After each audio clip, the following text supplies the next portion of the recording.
Welcome back, everybody. Come along with me for a very last-minute trip to Mexico with my mom and my annoying little 14-year-old sister that I begrudgingly love with my entire heart. Apparently I'm a masochist because I decided to start this trip off by finishing Magnolia Parks into the dark. I visibly sobbed on the plane multiple times. Here's me, just one of many instances blinking away the tears, not embarrassing at all. But I think I kept it together pretty well, all things considered. We have Karen beside me reading Crescent City 3, having a much better time than I was. And of course, we have the iPad kid in the corner who's never consumed a book in her life.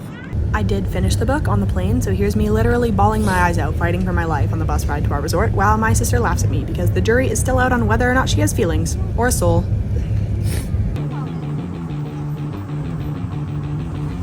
Luckily, our resort had a shuttle service to take us to our rooms because we were dead after a 6.5-hour flight with screaming children. After dinner, I forced my family to come for a beach walk with me because is there anything more relaxing than the beach at night? Hi.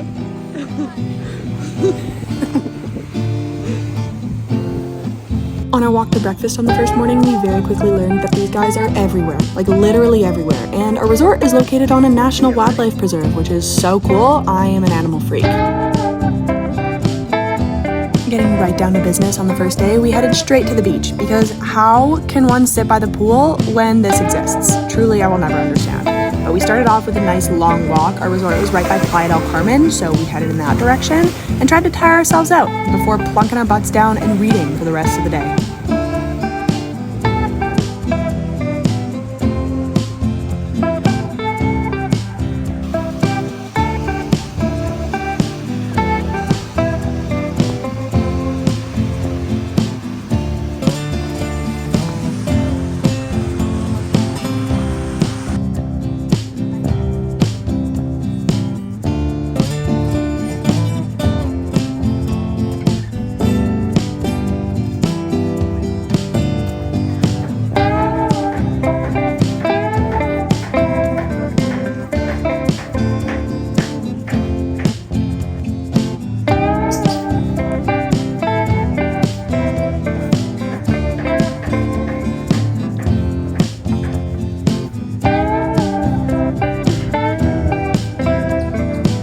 Absolutely amazing first day on the beach. Here's me realizing that I have a solid first-degree burn in the shape of a sports bra, despite the fact that I applied SPF 50 like 900 times.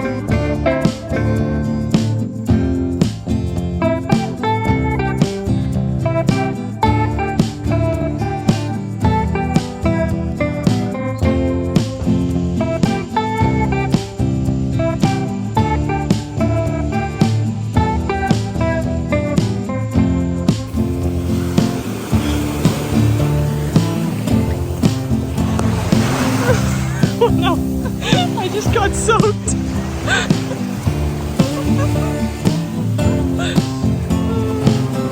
We started off with breakfast at this adorable little buffet, and honestly, I think the best part of all-inclusive resorts is the fact that I get an unlimited supply of caffeine because I'm cripplingly addicted.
feeling incredibly toasted, so we decided to stay at the pool close to the room in case we needed to escape for a little nap. And I finished Wild Love, so I'm officially starting Saving 6, which I'm fully prepared for it to emotionally destroy me. There's really nothing else to be said about that. Like, this series is genuinely my life.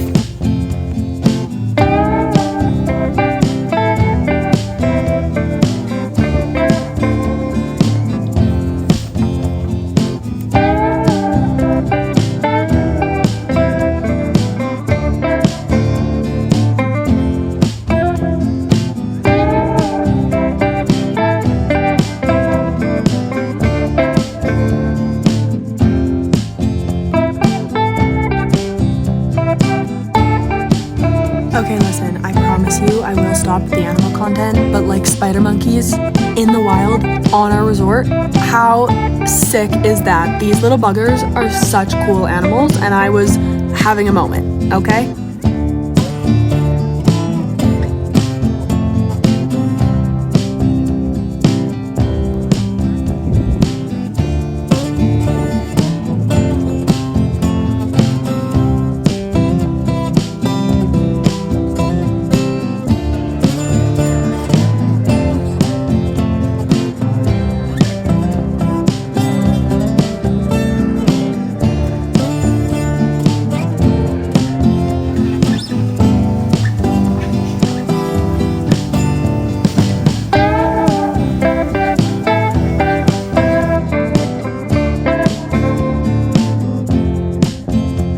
I did finish Saving 6 in literally one day, and I knew that I needed a fun little lighthearted palette cleanser before starting Redeeming 6, otherwise I would emotionally destroy myself, so I picked up Savor It by Tara DeWitt, who is quite frankly the love of my life, and I loved this book. This is such a cute, perfect little rom-com. I'll give full reviews for all the books I read at the very end of this video, but oh my god, what a good, perfect palette cleanser between these two really emotionally heavy books.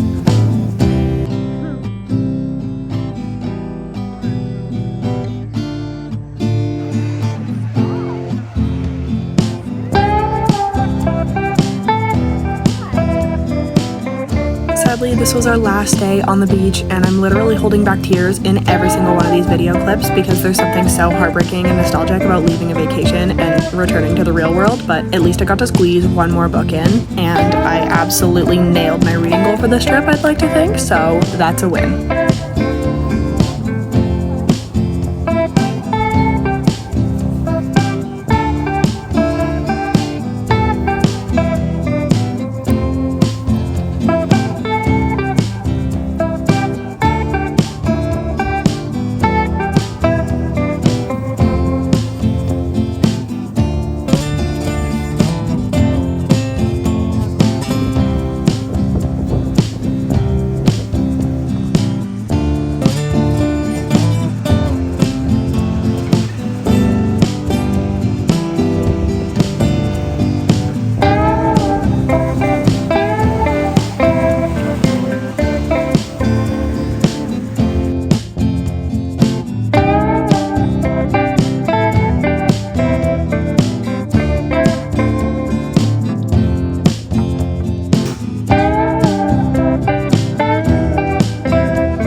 I was originally going to review the books that I read on vacation as I finished them, but I very quickly learned, sharing a room with my 14-year-old sister and my mom, that was not gonna go over well because I tried a couple times and then the people in the room next to us were like blasting their pregame Pitbull while they got ready for the foam pool party. My sister kept like coming in and going to the bathroom and flushing while I was trying to record my video.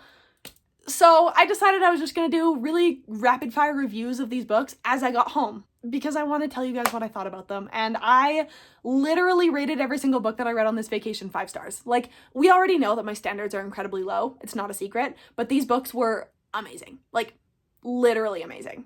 What did I read first? Oh yeah. So starting off with Wild Love by Elsie Silver, I was lucky enough to get this arc from Elsie Silver's PR team. This was so good. I am a big Elsie Silver stan. It's no secret. I loved the Chestnut Springs series. My favorite ones in Chestnut Springs were Heartless and Reckless. And this literally is like if Cade Eaton and Theo Silva combined to just make like a billionaire man-child that was like a combo between the two of them, it would be Ford Grant, the main character in this book. I loved Ford and Rosie's dynamic. I think it was adorable. I think it was really refreshing. I feel like I haven't read a lot of contemporary romances with this like cookie cutter trope. Like I really haven't read anything like it. It was just a combination of all of the best tropes in the best way. This is like really a mix of all the best elements of Heartless and all the best elements of Reckless, and a way stronger start to a series than the Chestnut Springs series had. And it makes me really excited to read the rest. And this was very easily 5 stars. I will never not love Elsie Silver's dirty talking cowboys. They will never not do it for me. Then on a very different note, I read Saving Six. And I literally was sitting on the beach, like crying while I was reading this, reading about like drug addictions and extreme familial trauma while people got absolutely hammered at the foam party next to me. So it wasn't exactly the vibe of like a beach read, I will say, but I really needed to read it, like viscerally. I am so obsessed with this series. I was scared to pick this one up because I love Johnny and Shannon so much, and I never thought that anybody would ever compare to the two of them. But Joey and Eva didn't even have to try. They didn't even have to try. This was essentially like if Binding 13 and Keeping 13 was a little intro, a little sneak peek into the trauma that you were going to get in this series, Saving Six was what they were building up to. And Redeeming Six, I'm sure, is going to be even worse. I'm only halfway through right now. I'm not ready. I'm scared. It was hard. It was really hard. I felt nauseous, but like in the best way. I also loved them with all of my heart. Aoife Malloy is like literally one of my favorite female characters of all time. Now, I love her. I love her. I wish I was her. I wish I was her. She is the it girl. Is she up there with Aelin? Yeah. Oh, damn. She's just witty. She's like a witty queen. Like she's hilarious. And she just like, I know. You know what I mean? Of course. Like she knows her f***ing worth. We love that. I know. Independent queen. I wish. Hey. Know your worth. Just kidding. I'm sick. Exactly. Okay. Your worth. I know it. I'm worth at least $5. At least. 5 stars, obviously. And this one had spice. The first two kind of did, not really. Like, they did more than a non-spicy book, I would say. They were kind of somewhere in the middle. I'd say it's like new adult. This one had spice. So, do with that what you will. And then I read Savor It by Tara DeWitt because I needed another palette cleanse before Redeeming Six. This comes out on May 21st. Tara sent it to me herself. She was like the first author that had ever reached out to me on any of my platforms and wanted to like send me a hard copy of one of her books. And please just fangirl with me for a second. Look at how cute that is. Look at this. Adorable. I honestly was a little bit nervous about picking up a book from an author that they had like actually gone out of their way to send it to me because I knew I needed to give it an honest review, and I was like, what if I don't like it? Like, I am a people pleaser to the nines. That is who I am at the core of my being. So I was very scared I wasn't gonna love this, and I had absolutely nothing to be nervous about. This was the perfect small town romance. The perfect small town romance. It was giving Abby Jimenez in like the best way, and also like Lana Ferguson. And if you combine them, because Abby doesn't write with a lot of, like, she doesn't really write any spice, like maybe a little bit of sprinkles here and there. Lana writes with a lot of spice. Some of the spiciest spice I have ever read in contemporary romance, ever. And Tara is the perfect middle ground. The perfect middle ground. The small town that she wrote about in this book was giving like Stars Hollow from Gilmore Girls in the best way possible. I loved it. I loved the dynamic between the two people. He's a professional chef. On the back, Julie Soto said, if Schitt's Creek and The Bear had a love child, it would be this book. And that is aggressively accurate. It was one of my favorite books that I've read that is in this genre. I was giggling. It was cheesy, but not so cheesy that I wanted to throw it at the wall. The spice was there and the slow burn was there, but it wasn't so vulgar that it like disrupted the cute tone of the story. It just was wholesome. It was perfect. It was 5 stars. So I would say it was a fairly successful reading vacation. I am now packing my bags to go on another trip. I'm running on very little sleep right now, and I'm about to get even less tonight, but I just needed to review these books because they were all so amazing, and I'm in withdrawals from Mexico now, so. Way she goes, I guess. Thanks for watching. Thank you for watching this severely mediocre vlog because I still have absolutely no idea what I'm doing on here, so till next time.